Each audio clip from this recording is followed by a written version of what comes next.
तो परमात्मा कहते हैं कि मैं उनके लिए एक दर्पण लेकर आया हूँ।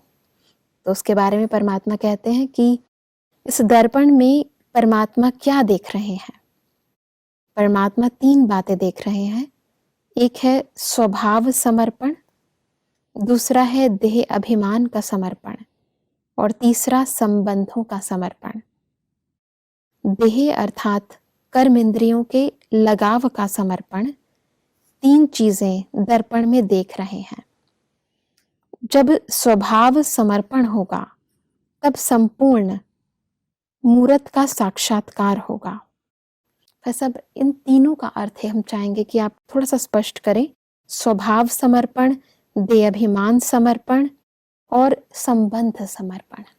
जिस परिवार में, जिस खानदान में हमारा जन्म हुआ, पालना हुई, उसके आधार से कुछ स्वभाव बनते गए, आदतें जिनको हम कहते हैं जी।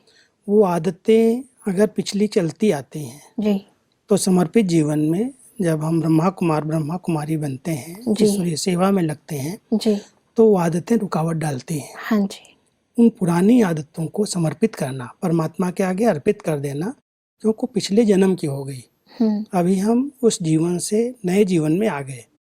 तो पहले अपने स्वभाव को चेक करना चाहिए कि मेरे पिछले स्वभाव, कईयों के बोलने के, खाने के, चलने के, रफ-डफ व्यवहार करने के, ऐसे कई स्वभाव बन जाते, आदतें होती हैं जो उनको संग से, पढ़ाई से, जिस परिवार में रहे, जिसके साथ उठे बैठे, वो आदतें बनती गई। हाँ जी। उनका समर्पण, और साथ साथ जो हमारे संबंध हैं जिनमें हमने अपनी बुद्धि को लटकाया, ये मेरे लौकिक माँ हैं, बाप हैं, भाई हैं, बहनें हैं, बहुत सारे संबंधों का विस्तार है जी। उन विस्तारों में भी अभी बुद्धि न जाए, क्योंकि हमको अभी ईश्वरीय सेवा करनी है। हाँ जी। तो परमात्मा के साथ हम सब संबंध जोड़ करके उन संबंधों को भी उनके आगे अर्पित कर देते कि मेरे आप ही सब कुछ हैं जी। और साथ साथ संबंध और स्वभाव के साथ ये जो देह अभिमान है जी, जो कर्म इंद्रियां हैं, उनकी आकर्षण में आत्मा अभी तक फंसी हुई है। ये समर्पण सबसे बड़ा समर्पण है, क्योंकि हम देह के साथ निरंतर हैं। हाँ देह के बिना हम कुछ कर भी नहीं सकते, लेकिन देह की आकर्षण, ये 5 कर्म इंद्रियां जो मुख्य हैं, हाथ, नाक, मुख, कान, आंखें, ये आत्मा को बार बार अपनी तरफ खींचती हैं। इन पर हमारा राज्य हो, स्वशासित आत्मा बन जाए, स्व पर शासन करना सीखे, तो ये कर्मेंद्रियों का, इस देह अभिमान का हम समर्पण कर दें कि बाबा ये सब आपकी हैं। तो हम जब समर्पित करेंगे तीनों चीज़ों को, देह अभिमान को, स्वभाव को और संबंध जो हमारे लौकिक बने हुए थे उनको, तब हम इस ईश्वरीय सेवा में समर्पित होकर के परमात्मा के कार्य में अच्छे सहयोगी और मददगार बन सकेंगे।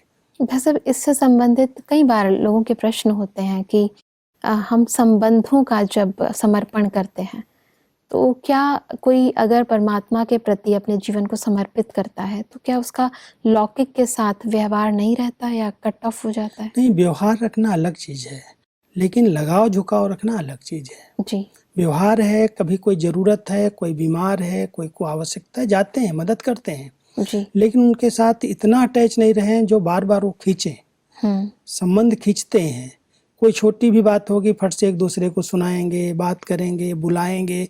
तो जब हम ईश्वरीय सेवा में समर्पित हो गए, इस कार्य में लग गए, तो बार बार आना जाना, बात करना, लौकिकता व्यवहार करना वो कट हो जाता है। जी जी जी। समय पर साथ देना, मदद करना, संबंध बने हैं उनको निभाना, वो अलग बात होती है। दुनिया में भी जब हम एक नया संबंध जोड़ते हैं, किसी की यदि शादी भी होती है तो वो उतना ही फिर गैप थोड़ा सा मेंटेन करके रखते हैं।